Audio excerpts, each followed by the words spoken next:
예.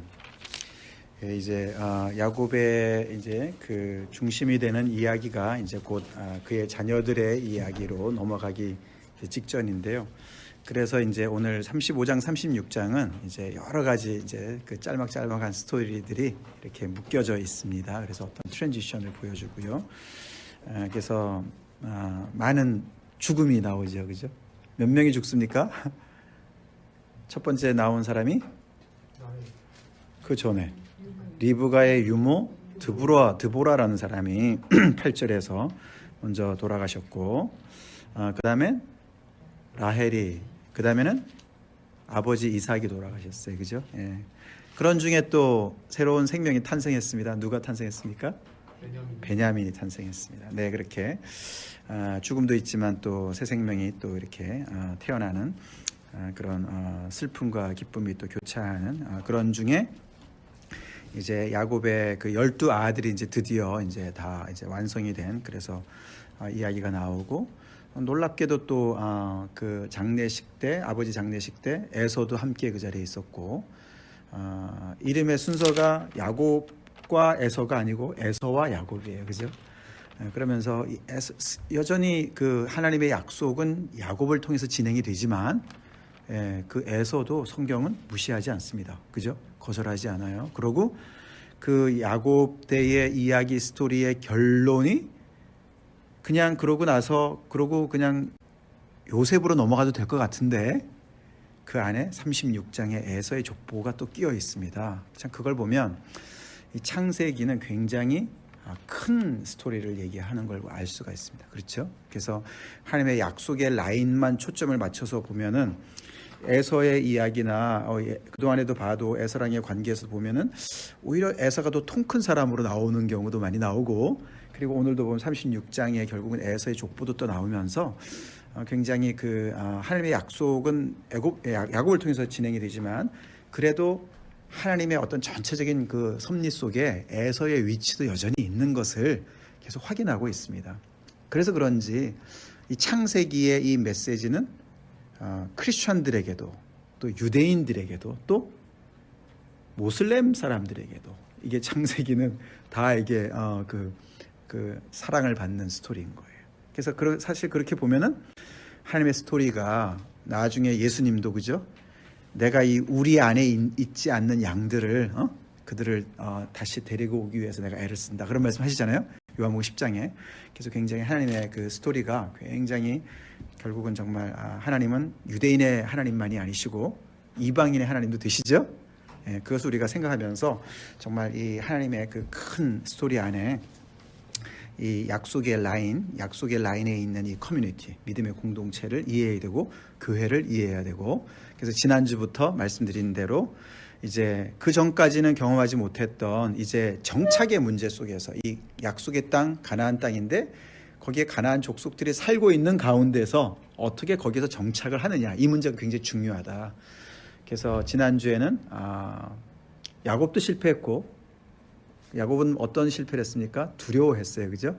그리고 그의 아들들, 특별히 시몬과 레위는 그들을 죽이는, 그래서 모든 것을 디스트로이하는, 그렇게 실패를 했습니다. 근데 이제 그것도 다 해답이 아니었죠. 그래서 오늘날에 우리가 교회가 마찬가지죠. 하나님의 전체적인 그런 구속의 그 역사 속에서 이 세상 속에 있는 교회가 어떤 정체성으로, 어떻게 정말 이 세상과의 관계 속에서 우리가 살아가야 될 것이냐. 우리 이제 로마서 12장 마지막 남겨둔 그 부분이 결국은 교회와 세상과의 관계에 대한 얘기도 또 되거든요. 그쪽에도 많은 초점이 맞춰지는데, 오늘도 이제 34장, 35장도 다 이제 그런 세상과의 그런 관계를 이제 얘기한다고 볼 수가 있습니다. 자, 그래서 오늘 35장의 이 스토리는 이제 드디어 베델로 돌아가는 이야기로 시작되죠. 하나님께서 먼저 말씀하셨습니다. 이렇게 완전히 그냥 뭐 전혀 예상치 못한 한 사건을 통해서 너무나 이제 큰 일이 벌어진 겁니다, 그죠? 그래서 이 야곱이 너무너무 두려워했고, 그래서 이제 이 동네에서 진짜 악취를 풍기게 해가지고 화를 지금 당하기 직전이었고, 더 나아가서는 이들은 더럽혀졌습니다, 그죠? 그래서 부정해졌어요. 그게 부정해졌다는 것이 그냥 디나의 몸만 그렇게 된 것이 아니라 결국에는 어떤 하나님 앞에서의 어떤 그런 이 선택받은 백성이 그 안에서 일어나서는 안 되는 일들이 자행되어지는 그런 어떤 피해를 입은 그런 상황에 있습니다. 자, 그런 상황에서 이제 하나님이 개입하시죠. 야곱에게 나타나셔서 베델로 올라가라. 그때 너 기억나지? 이게 줄곧 줄 잡아서 한 30년 됐을지 모르겠어요, 그죠? 예? 그래서 거기 하란으로 가기 직전에 만난 거잖아요, 그죠? 그리고 거기 가서 20년이 있다가 나온 거니까. 그리고 세겜에서 지금 거의 한 5년에서 10년 정도 지냈으니까, 그죠? 그러니까 굉장히 오래된 이 약속을 하나님께서 다시 리마인드 시키시면서 너가 거기서 올라가서 거기서 거주하면서 너가 도망하던 그때에 나타났던 나에게 가서 예배를 드려라. 제단을 쌓아라. 그렇게 얘기합니다. 그죠? 자, 이 야곱에게 있어서의 베델은 아브라함에게 있어서의 뭐와 비슷합니까? 그거죠. 야곱에게 있어서의 베델은 항상 어떻게 해요? 믿음이 약해질 때마다, 해이해질 때마다 하나님의 약속을 붙잡고 다시 마음을 추스리고 믿음으로 바로 서게 하는 장소였어요. 그죠? 왜냐하면 거기서 하나님께서 나타나셨고 그에게 많은 약속을 주셨지 않습니까? 그죠? 그리고 자기 자신도 거기서 하나님 앞에 서원했던 곳이에요. 그렇죠? 그래서 그를 늘 다시금 믿음으로 돌아오게 하는 어떤 그런 역할을 베델이 했다고 볼 수가 있는 거예요. 아브라함에게 있어서 뭐였죠? 그게?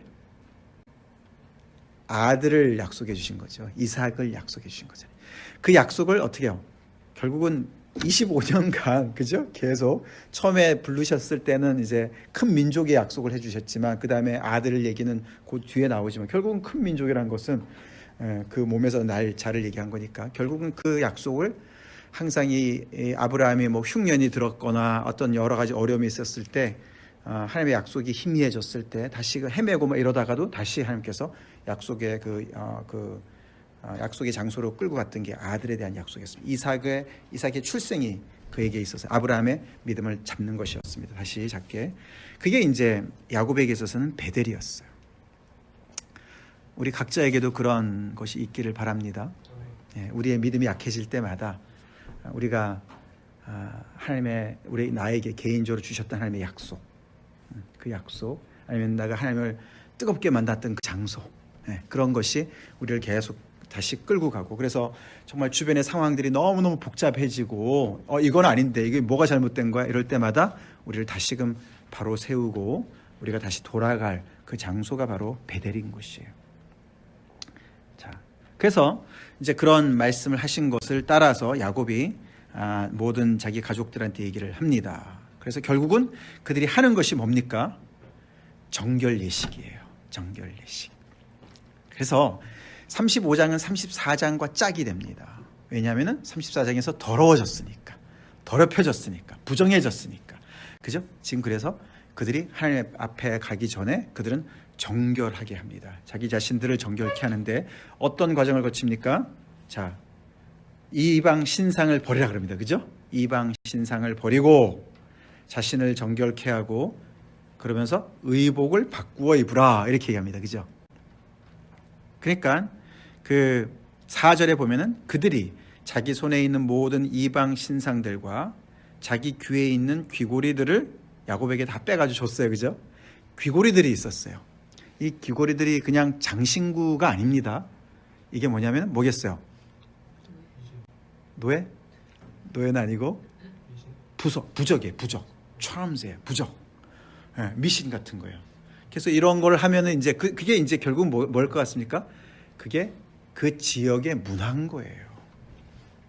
이방 신상들과 그게 저기 바다나람의 하란에서부터 가져온 것도 있겠지만 이미 이 사람들이 가나안 땅에 들어와 가지고 한 10년 정도 지나면서 거기에 문화에 많이 젖어 들어간 거예요. 자, 그러니까 그들을 적대시해 가지고 그들을 다 죽여버리는 그런 것도 틀렸고 그들의 문화에 동화되는 것도 틀린 거예요. 아시겠죠? 그래서 이들이 거기서 사는 그래서 그 가나안 땅, 하나님의 약속의 땅, 그러나 가나안 그 족속들이 살고 있는 그 땅에서 이 얼터너티브, 대안이 뭐냐? 이 하나님의 그 약속을 지금 품고 살아가는 이 백성들이 갈 곳이 사는 그 길이 뭐냐면은 결국은 하나님의 유일하신 참 하나님만 붙잡고, 아직 그런 얘기는 안 나오지만 결국은 이방 신상을 버린다는 얘기가 이때 벌써 나오는 거예요.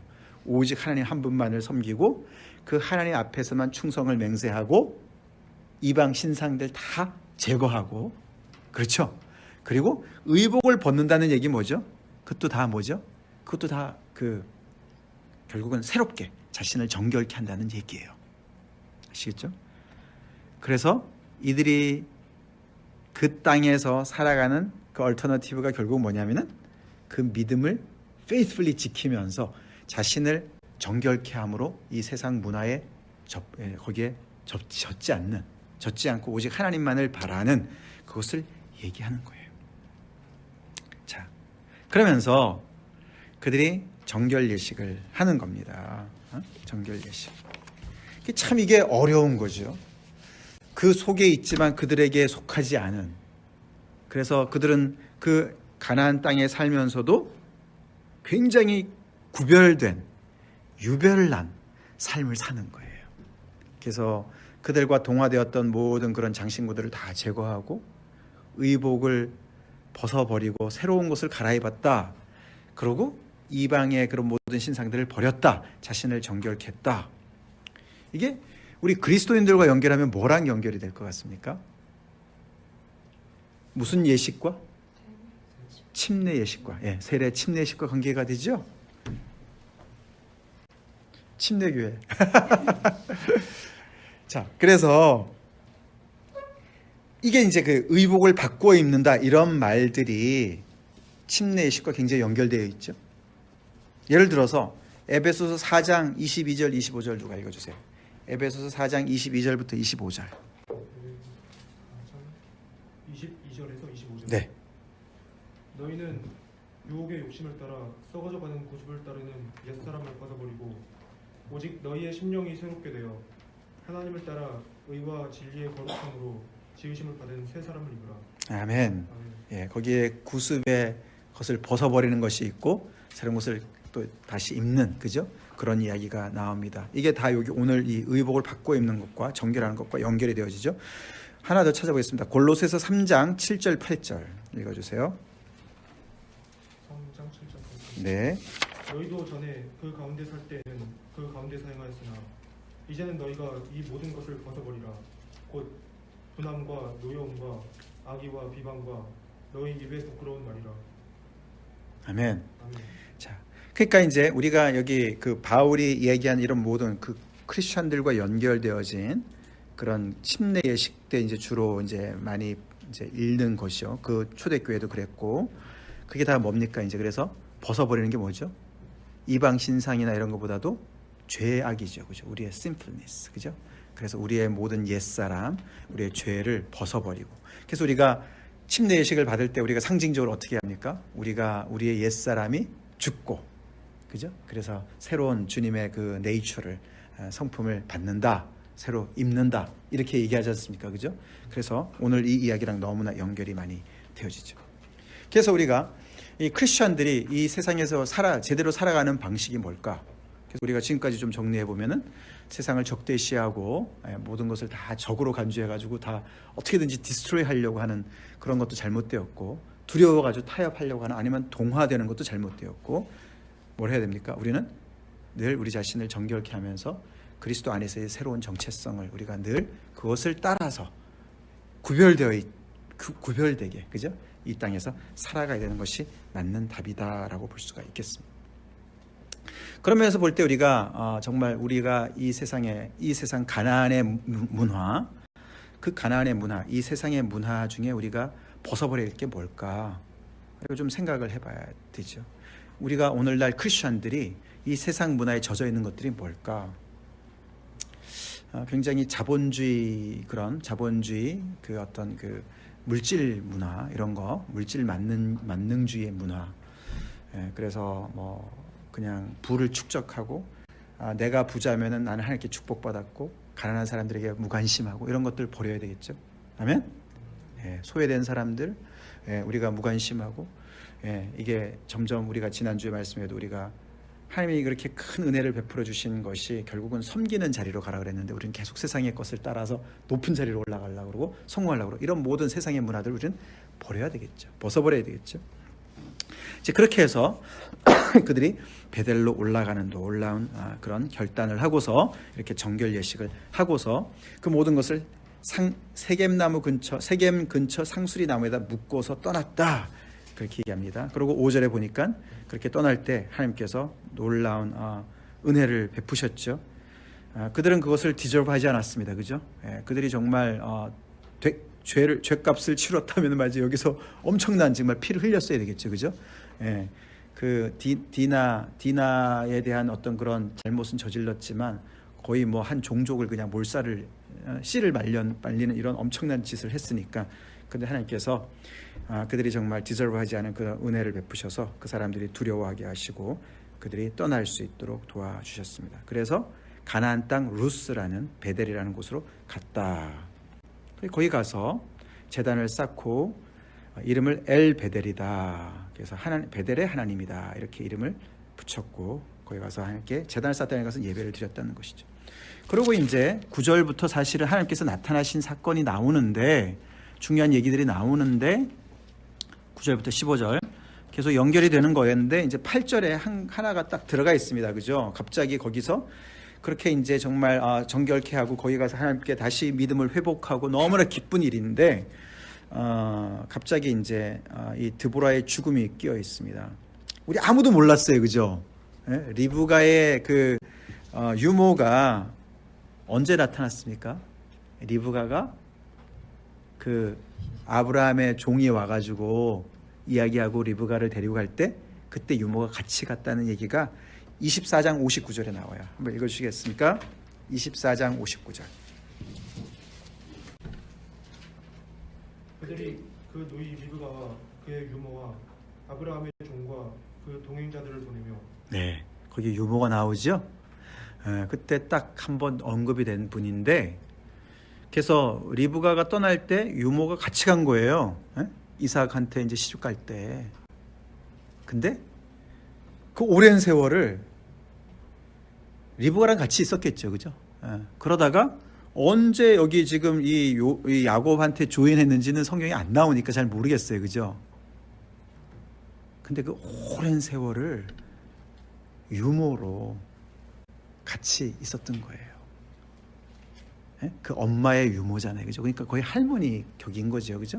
그래서 아마도 추정하기로는 엄마 리브가가 언제 돌아가신지 몰라요, 그죠?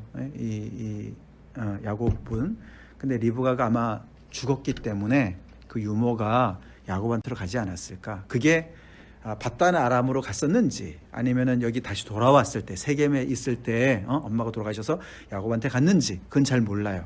그렇지만은 그 오랜 세월을 굉장히 그림자처럼 그렇게 faithfully 그렇게 정말 그 자리를 지킨 한 아름다운 여인, 정말 이름은 있지만 거의 정말 정말 이렇게 별로 어텐션을 받지 않는 그런 귀한 한 사람의 죽음을 이야기합니다. 그래서 거기에 이제 그 상수리 나무 밑에다 장사하고 그 나무 이름을 알론바굿이다. 그게 무슨 뜻입니까?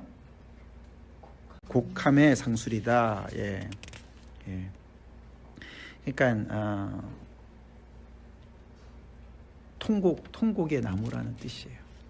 그러니까 야곱이 얼마나 그 드보라를 봤을 때 얼마나 위로가 됐겠습니까? 그죠? 엄마가 돌아가신 거에 대해서는 너무 슬프지만 그래도 엄마의 유모였으니까 얼마나 위로가 많이 됐겠습니까? 그죠? 그리고 옆에서 같이 있음으로 인해서 야곱이 얼마나 참 위로가 됐겠습니까? 이 아들은 다 많지만 다들 뭐 좀 그렇잖아요. 그죠? 예. 그래서 물론 자기가 아끼는 요셉도 있었고 또 라헬도 있었고 대가족이지만 그 또 엄마의 자리는 또 다르고 근데 그 엄마의 빈자리를 그 유모가 드보라가 얼마나 또 많이 또 감당해 줬을 텐데 그런 분이 이제 돌아가신 거예요. 그래서 거기서 얼마나 통곡을 했겠습니까? 그죠? 성경에는 참 이렇게 그렇게 그 별로 어텐션이 나오지 않는 사람들인데 굉장히 페이스풀한 사람들을 우리가 보게 됩니다. 그죠? 예를 들어서 누가 있습니까?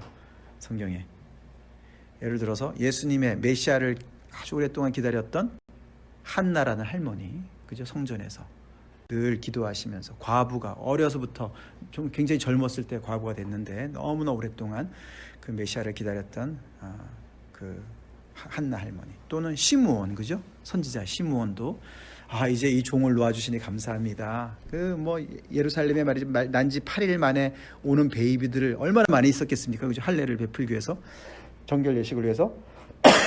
그때마다 혹시 얘가 메시아인가? 얘가 메시아인가? 계속 그렇게 기다림으로 계속 봤던 그 할아버지. 별로 한 것도 없는 것 같아요, 그죠? 그 한 자리를 계속 지켰던 분이세요. 근데 얼마나 faithful한 그런 사람이었습니까? 기다리는 사람들이었습니다. 아리마대 요셉도 그렇고 말이죠. 이런 사람들 보면 참 하나님의 나라는 정말 그 숨어 있는, 정말 하나님께서 숨겨놓은, 발에 무릎 꿇지 않은 그런 7천인이 있는 것처럼 정말 이렇게 앞에 드러나고 정말 항상 그런 사람들만이 어떤 그 정말 하나님 앞에 칭찬받는 것이 아닙니다. 아멘. 그리스도 안에 많은 지체들이 있습니다, 그죠? 바깥으로 드러난 지체도 있고 오장육부 안 보이는 저 뒤에 췌장 같은 보이지 않는 그런 지체들도 있는 거예요. 그래서 이렇게 그 기쁨 가운데 또 슬픔이 한번 나옵니다. 자, 그리고 이제 9절로 넘어가는데 하나님께서 다시 나타나십니다. 그 자리에 나타나셔서 하나님께서 다시 뭐라 그러십니까? 그에게 복을 주시면서 너가 야곱이지만은 이스라엘로 다시 내가 부른다. 다시 불러요, 그죠? 분이엘에서 만났었는데 이미. 왜요? 야곱이 그동안에 이 정말 하나님의 이 부르심을 또 까먹고 말이죠. 이 세겜에서 지금 이렇게 이제 그러니까 다시 확인하시는 거죠. 그래서 이 분이엘과 그다음에 그 베델에서 나타나신 하나님의 그것이 거의 이렇게 반복이 되듯이 그에게 다시 이렇게 리어펌을 해주시는 것을 우리가 보겠습니다. 그래서 결국에는 그가 이 베델 사건을 통해서 이 야곱과 결국 이스라엘과 그의 그 모든 그 가족들이 보세요.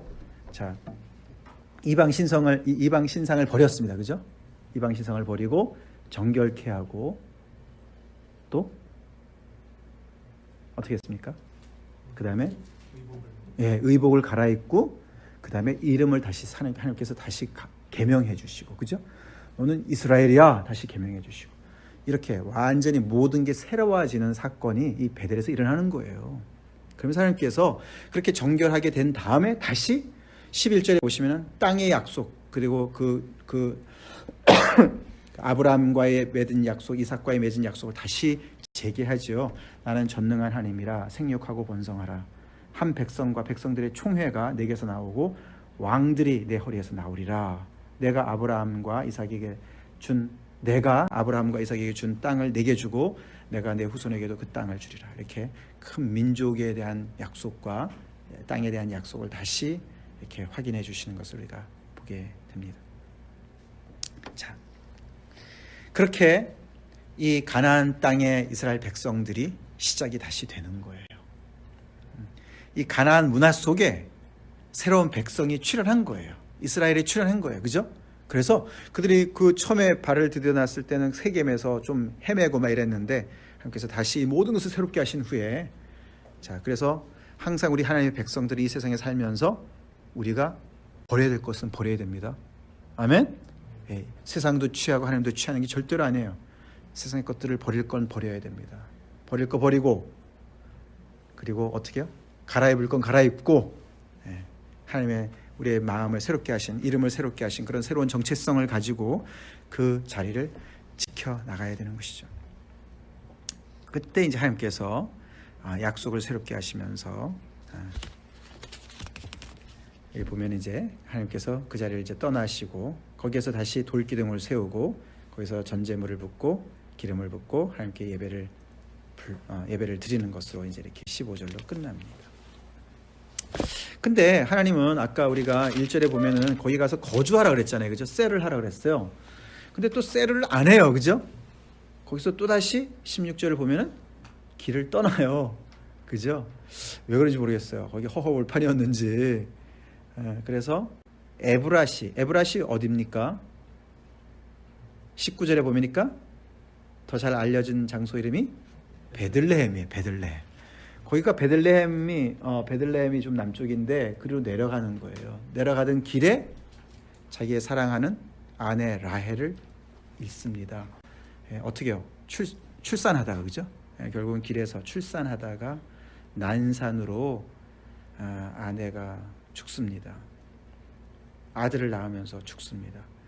근데 죽기 전에 아들의 이름을 베논이라고 불렀는데 야곱은 이스라엘은 믿음으로 그를 베냐민으로 불렀다. 베논이는 무슨 뜻입니까? 슬픔의 아들이다. 그래서 굉장히 이제 라헬은 어떤 자기의 그런 슬픔을 거기다가 투영해서 이렇게 불렀지만 이스라엘 야곱은 이름을 개명해서 오른손의 아들이다. 그렇게 해서 굉장히 믿음의 고백을 합니다. 그래서 사실 이 베냐민이 맨 막내죠, 그죠? 그리고 자기가 사랑하는 라헬이 낳은 둘째 아들이에요, 그죠? 첫째 아들은 누구죠? 요셉이잖아요, 그죠? 그러니까 이 야곱의 총애를 받는 두 아들들인 거예요. 그래서 드디어 이제 이 하나님의 계획 속에 12지파, 이스라엘 12지파의 그 모든 사람들이 이제 등장을 하게 된 거죠, 그죠? 그렇게 해서 이제 그 22절 후반부부터 26절까지 다시 야곱의 아들들의 족보가 다시 거론되는 이유가 이제 드디어 이스라엘이 꽉 찼다. 12지파가 이제 그 아들들이 꽉 이제 찼다라고 해서 이렇게 보여주는 겁니다. 자, 이 야곱의 아들들이에요. 그래서 이제 우리가 37장부터 야곱의 아들들이 나옵니다. 그죠? 스토리가 나오는데 뭐 미리 말씀을 좀 드리지만 야곱이 형 에서랑 굉장히 갈등이 많았어요. 그죠? 그래서 그 야곱 형이랑 굉장히 그 어떤 그 이제 하나님이 물론 이제 시작하신 거지만 그래서 그것 때문에 하여튼 갈등이 많이 있었고 그래서 어려움이 있었지만 그래도 오늘 이제 29절을 보면은 이렇게 에서와 야곱이 아버지 그 장례식에 같이 와서 장사를 했지 않습니까? 그걸 보면 그들이 화해한 것은 확실한 것 같아요. 그죠? 그리고 에서는 에서대로 세일산에서 잘 살고 나름 잘 사는 거예요. 그리고 우리가 미리 보겠습니다. 36장으로 넘어가서 31절 보겠습니다. 36장 31절을 누가 읽어주세요. 이스라엘 자손을 다스리는 왕이 있기 전에 에돔 땅을 다스리던 왕들은 이러하니라. 그렇죠? 예, 에서의 후예들 중에 왕들이 먼저 나와요. 그 왕들이 태어난다는 것이 하나님께서 아브라함과 사라한테 주신 약속이 아닙니까? 그죠? 너희 안에 많은 왕들이 날 거다. 그 약속이 이 에서 후예들에서 먼저 나오는 거예요. 그렇죠? 이제 그런 것처럼 하여튼 간에 그래서 이 야곱과 에서 간의 갈등도 갈등이었지만 그 갈등보다도요. 그래서 어느 정도 이게 리졸브가 됐지 않습니까? 근데 그 갈등보다도 야곱의 아들들 대에 가서 갈등이 더 문제가 심각해져요. 참 신기하지 않습니까?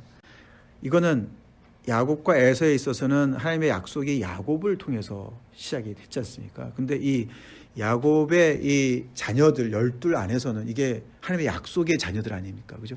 하나님의 약속을 받은 가족이에요. 그러면 이 아들들 12이 좀 반듯하고 모범이 되고 그래야 될 것 같잖아요. 그죠? 근데 문제투성이에요. 이게 참 우리가 참 하나님의 그런 어떤 참 그 이해하기 참 어려운 그런 신비로움이에요. 거기서 우리가 한 가지 분명하게 알 것은 이 하나님의 약속은 그 약속을 받은 사람들의 퀄리티로 결정이 안 되는 거예요. 이게 감사한 일이죠.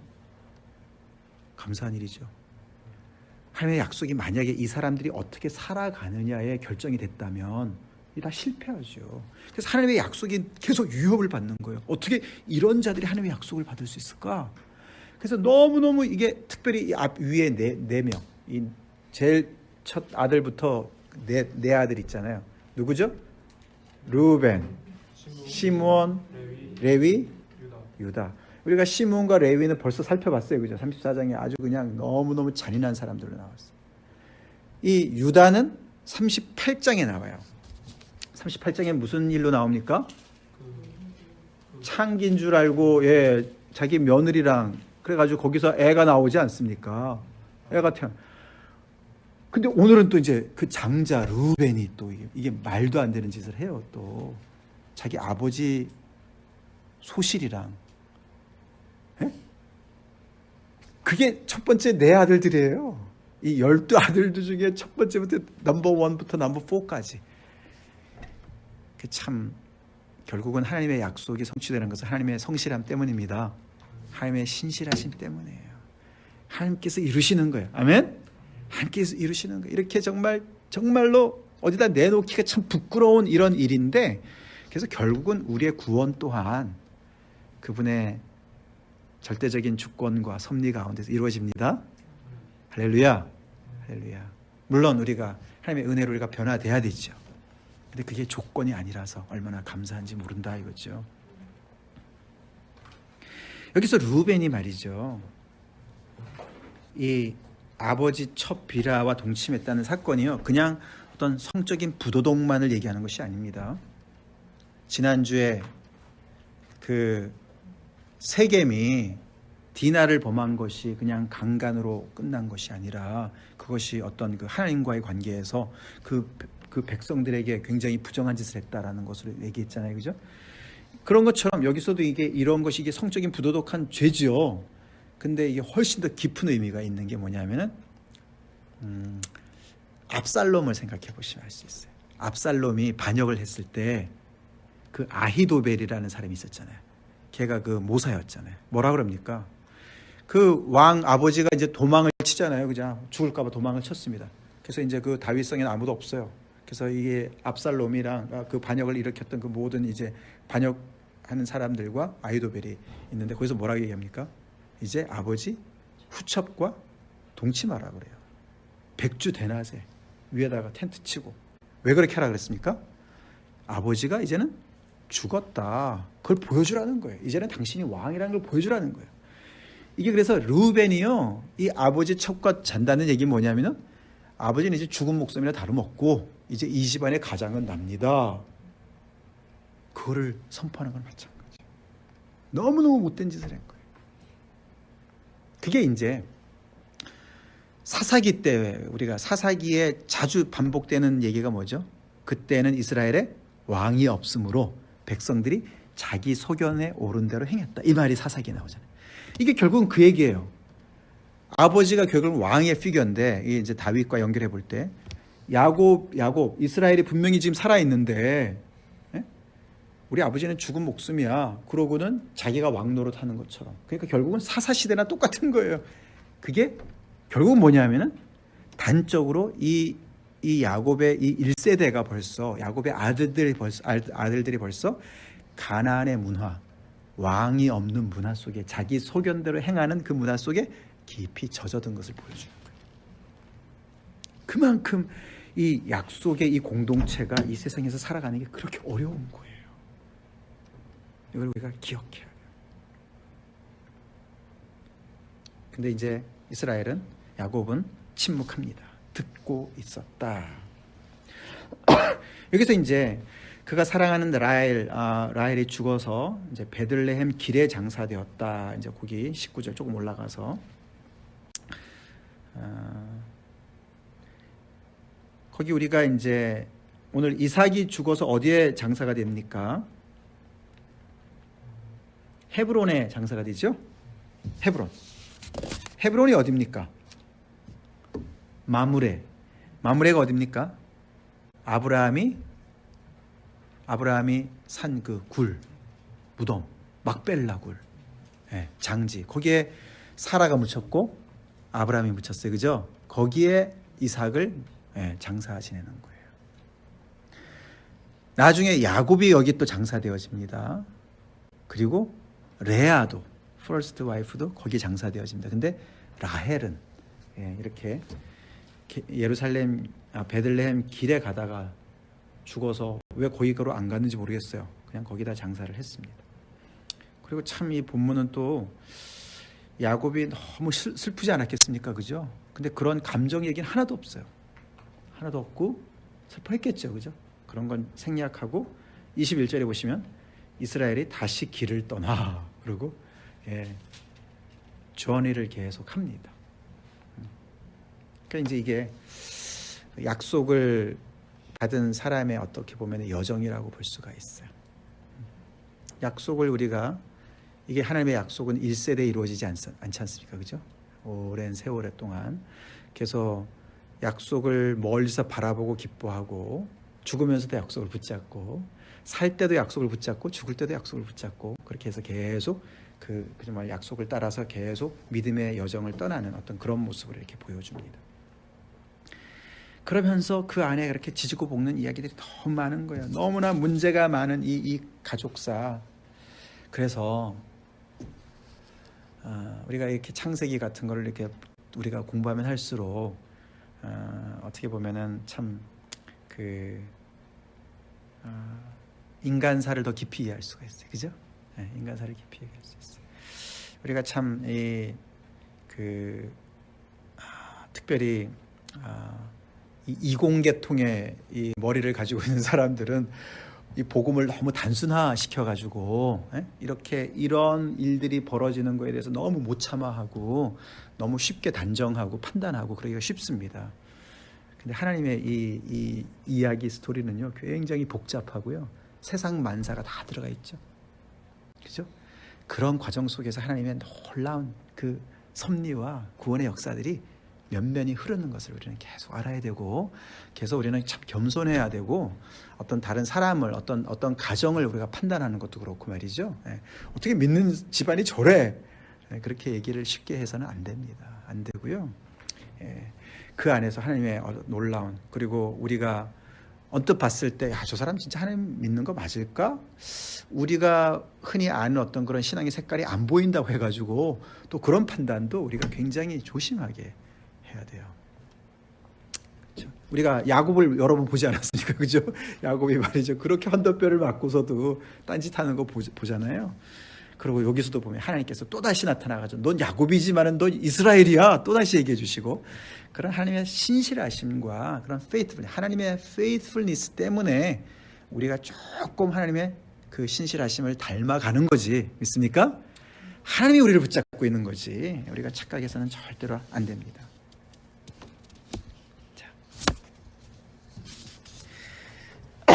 그렇게 해서 이제 이삭의 이제 죽음으로 넘어가게 되는데 이삭 결국 이제 이삭을 보면은 180세에 그죠? 아버지 아브라함은 몇 세에 돌아가셨습니까? 175세라고 기억나는데 175세 아닌가? 자.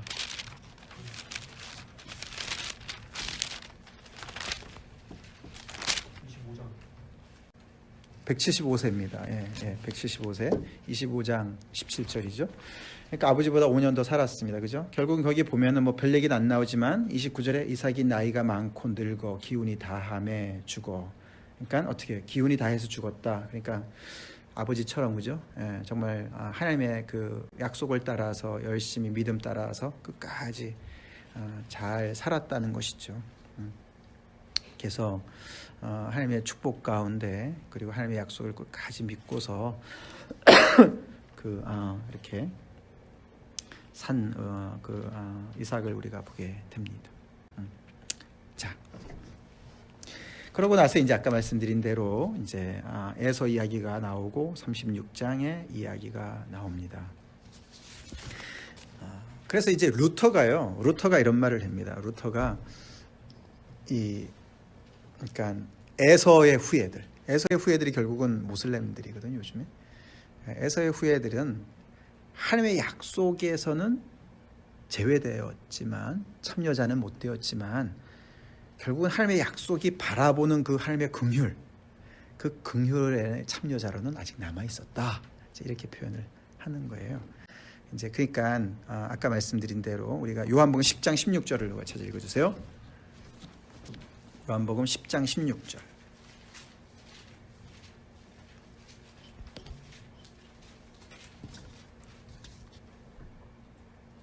또 이 우리의 들지 아니한 다른 양들이 내게 있어 내가 인도하여야 할 터이니 그들도 내 음성을 듣고 한 무리가 되어 한 목자에게 있느니라.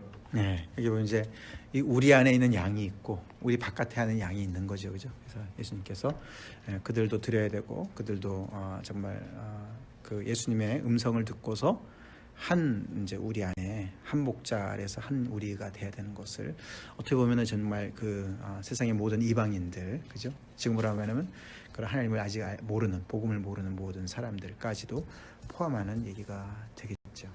그래서 이게 여기서 어떻게 보면은 뭐 창세기가 그래서 어떤 그런 그 굉장히 쉘로한 어떤 에큐메니컬 아시죠? 에큐메니컬이라는 거 아시죠? 그러니까 종교 혼합주의 같은 그런 어떤 유니버셜리즘 이런 걸 얘기하는 건 절대로 아닙니다. 그들이 하나님께서 정말 이렇게 그 약속의 라인을 통해서 하나님의 구속을 이루어 가지만 결국은 하나님의 마음은 계속해서 이스라엘을 통해서 이 이방 땅들한테 계속해서 이방 땅들의 빛이 되어주길 바랬고 제사장 나라가 되기를 바랬고 그런 것들이 계속 되어지지 않습니까?